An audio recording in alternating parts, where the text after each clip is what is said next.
प्यारे विद्यार्थियों, तो अपन पढ़ रहे थे कारक विभक्ति।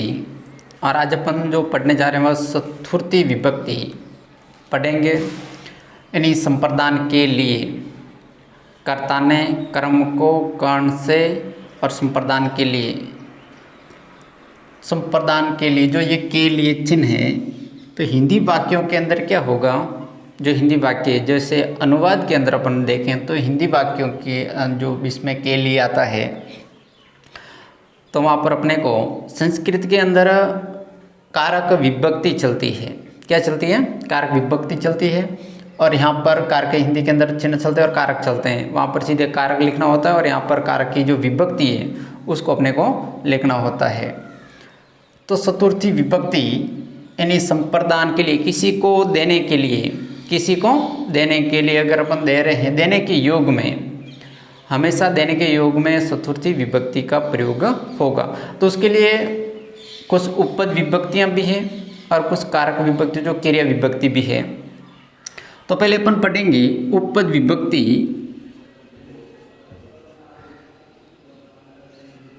उपपद विभक्ति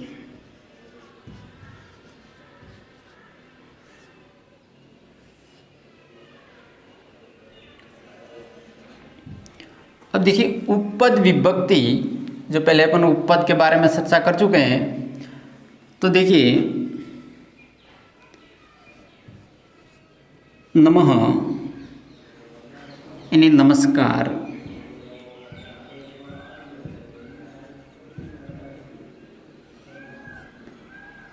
तो नमः जब वाक्य के अंदर आएगा, किसी शब्द के बाद में नमः का प्रयोग होगा, तो नमः के प्रयोग से उस शब्द के अंदर क्या होगी? चतुर्थी विभक्ति होगी। नमः के योग में चतुर्थी विभक्ति का प्रयोग होगा। उदाहरण के तौर पर देख लीजिए,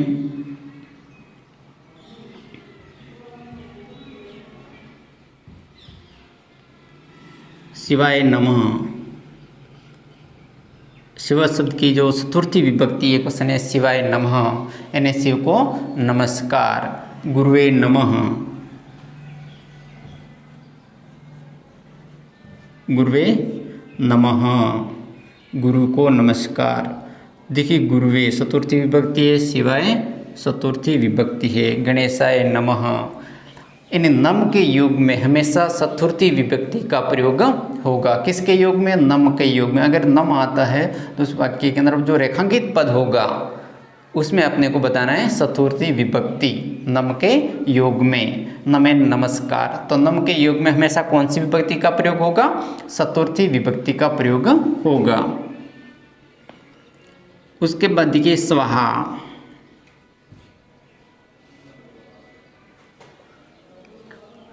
आहुति,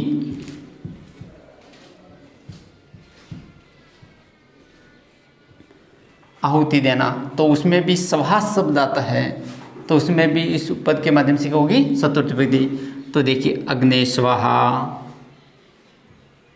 अग्ने स्वाहा।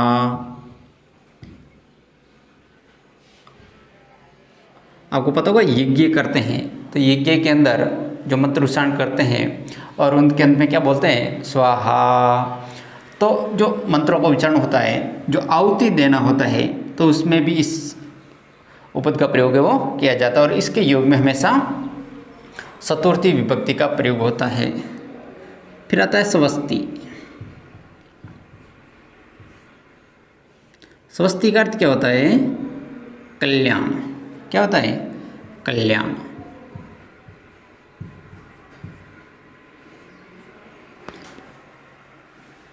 तो देखिए,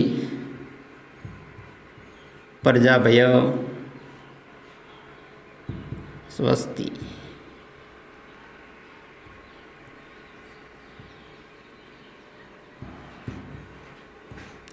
प्रजा का कल्याण हो, प्रजाभय स्वस्ति, जना स्वस्ति, लोगों का कल्याण हो। तो जो कल्याण की बात की जाती है स्वस्ति, तो इसके योग में भी चतुर्थी विभक्ति का प्रयोग होगा। स्वा के योग में भी चतुर्थी विभक्ति का प्रयोग होगा।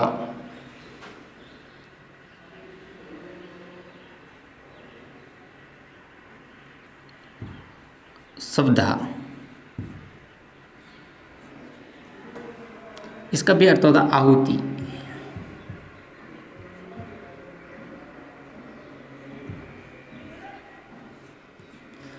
ये पितरों के लिए है ना। तो पितृभ्य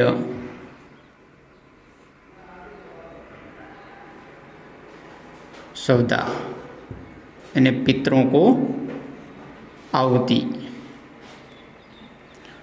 तो पितृभ्य इसमें भी चतुर्थी विभक्ति का प्रयोग होगा। किसके योग में? सवदा के योग में। तो नमः शवा स्वस्ति सवदा, तो इसके योग में भी कौन सी विभक्ति का प्रयोग होगा? चतुर्थी विभक्ति का। और एक अलम, अलम के योग में भी चतुर्थी विभक्ति का प्रयोग होगा, यानी यहाँ पर होगा पर्याप्त अर्थ में, पर्याप्त अर्थ में। एक अलम अपन पहले पढ़ चुके हैं। अलम कौन सी विभक्ति में? अलम एक तृतीय विभक्ति में भी होता है, यानी यहाँ पर इसका अर्थ होगा निषेध। तृतीय विभक्ति के अंदर अलम जो प्रयोग होगा उसका निषेध होगा। जैसे विवादेन अलम, विवादेन अलम यानी विवाद मत करो।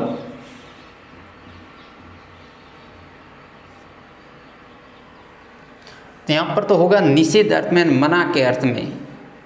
अलम हसीतेन, हसो मत। अलम विवादेन, तो क्या होगा? इसके योग में भी कौन सी विभक्ति का प्रयोग होगा? चतुर्थी विभक्ति का प्रयोग है वह होगा। अलम विवादेन, अलम हसीतेन, यानी निषेध अर्थ में जो प्रयोग होगा तो वह तो होगा तृतीय विभक्ति के अंदर। और एक पर्याप्त अर्थ में तो उसके लिए चतुर्थी विभक्ति का प्रयोग होगा। जैसे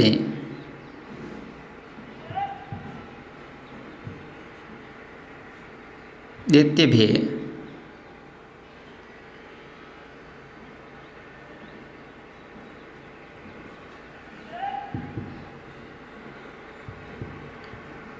हरि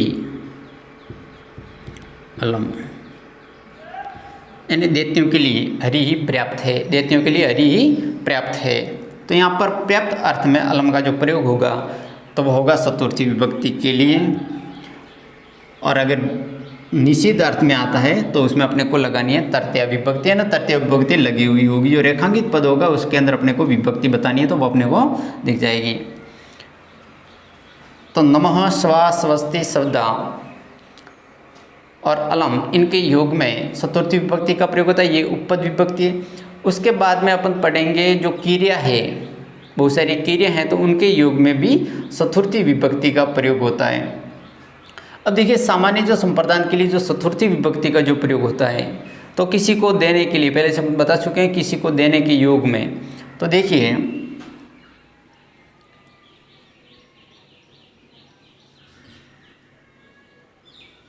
श्याम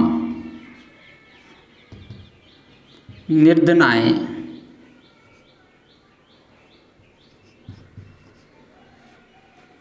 धनम ददाति, धनम ददाति। श्याम निर्धनाय यानी गरीब को धन देता है। तो देखिए धातु, दा धातु और यश धातु, यस्ति, यानी दो ये अपने को ध्यान रखना है। एक तो दा धातु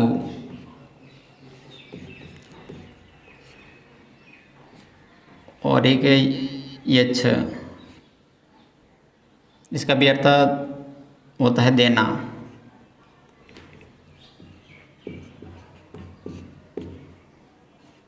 दोनों का ही क्या होता है? यस धातु या दा धातु, यस्ति यस्यन्ति या फिर दा ददति ददत ददंती। तो इन दोनों का जो प्रयोग होगा देने के योग में हमेशा चतुर्थी विभक्ति का प्रयोग होगा। देखिए श्याम निर्धनाय धनम ददाति, श्याम निर्धन को धन देता है। निर्धन को धन देता है, किसको धन दे रहा है? जिसके देने के योग में जो है उसको चतुर्थी विभक्ति का प्रयोग होगा। तो श्याम गरीब को धन दे रहा है तो जो गरीब है तो उसका चतुर्थी विभक्ति हो जाए निर्धना हो जाएगी। प्रवीण सौमित्राय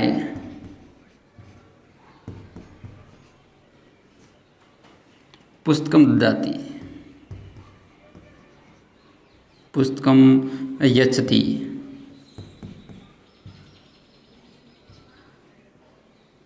तो देखिए प्रवीण अपने मित्र को पुस्तक देता है। प्रवीण सौमित्राय पुस्तकम ददत्। प्रवीण अपने मित्र को पुस्तक देता है।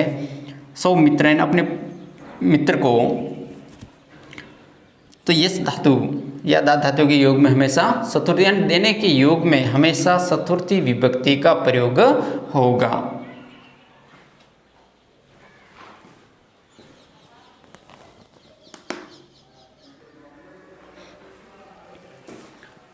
तो अब देखिए जो क्रिया से जो होती है विभक्ति उसको अपन पढ़ेंगे।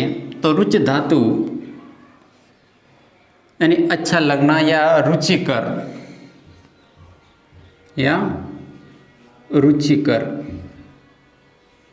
तो उसमें क्या होगा, चतुर्थी विभक्ति का प्रयोग होगा अगर रुच धातु आता है। यानी अच्छा लगना, कोई हिंदी वाक्य है जिसमें कोई वस्तु आपको अच्छी लग रही है, तो अच्छा लगना या आपको रुचिकर लग रहा है तो उसके योग में हमेशा चतुर्थी विभक्ति का प्रयोग होगा।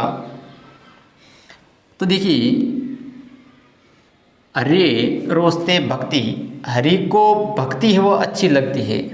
हरि को क्या अच्छी लगती है, भक्ति वो अच्छी लगती है। तो हरे रोस्ते भक्ति यानी रुच धातु के योग में हमेशा चतुर्थी विभक्ति का प्रयोग होगा। जैसे हरि है तो उसका हरि हो गया, यानी हरि को भक्ति वह अच्छी लगती है।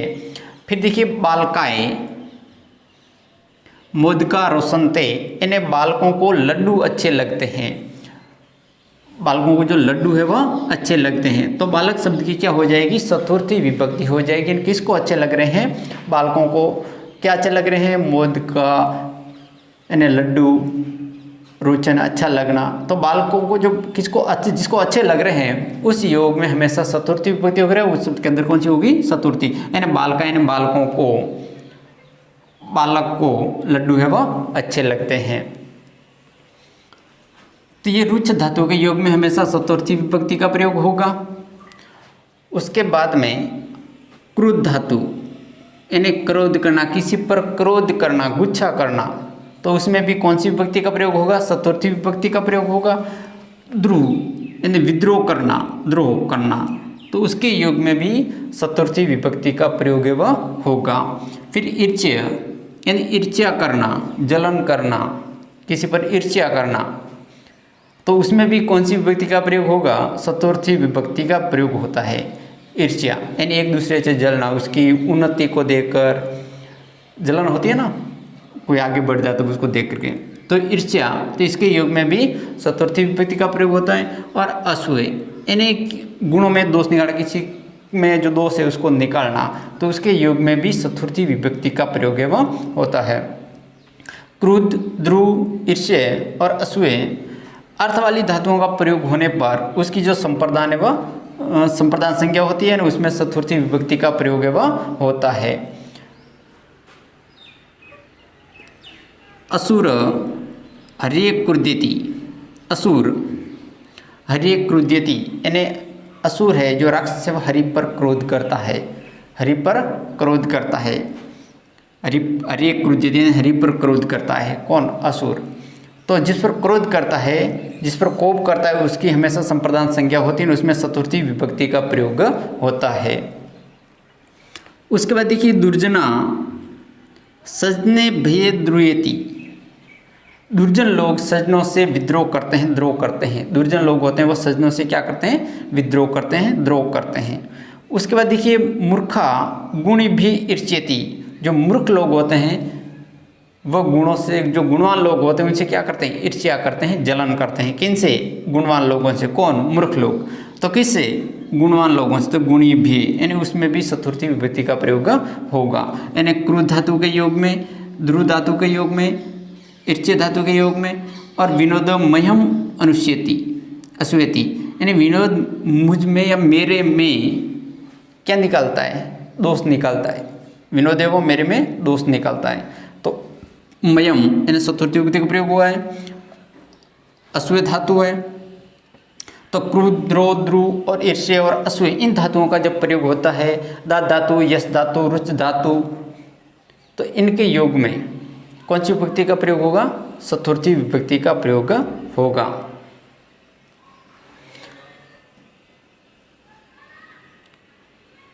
जैसे देखिए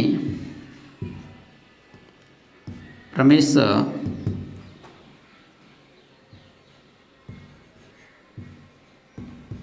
प्रवीणाय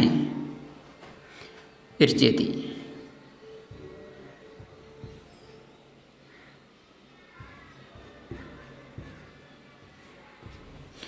रमेश से वो प्रवीण से क्या करता है? ईर्ष्या करता है। रमेश से वो प्रवीण से क्या करता है? ईर्ष्या करता है। गुरु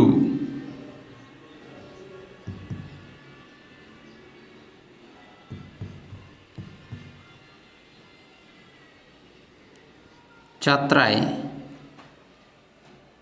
क्रुध्यति।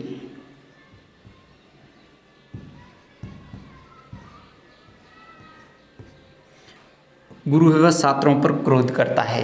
गुरु छात्राय क्रुध्यति, यानी गुरु है वह किस पर क्रोध करता है? छात्रों पर क्रोध करता है। माता पुत्राय क्रुध्यति, माता पुत्राय क्रुध्यति। तो यहाँ पर देखिए जो माता है वो अपने पुत्र पर क्रोधित होती है। तो जिस पर क्रोधित हो रही है, किस पर क्रोधित हो रही है? पुत्र पर। तो पुत्र शब्द की क्या होगी? चतुर्थी विभक्ति होगी, यानी क्रुद्ध धातु के योग में चतुर्थी विभक्ति। माता पुत्राय क्रुध्यति, यानी माता है वो पुत्र पर क्रोध करती है। गुरु छात्राय क्रुध्यति, गुरु है वो छात्रों पर क्रोध करते हैं। तो अपने को इसके अंदर जो उपपद विभक्ति है नमः, स्वा, स्वस्ति, अलम, रुच धातु, क्रुद्ध धातु, द्रुत धातु, ईर्ष्या धातु और अश्व धातु, इनके योग में हमेशा चतुर्थी विभक्ति का प्रयोग होगा। और किसी के लिए देने के योग में हमेशा चतुर्थी विभक्ति का प्रयोग होता है।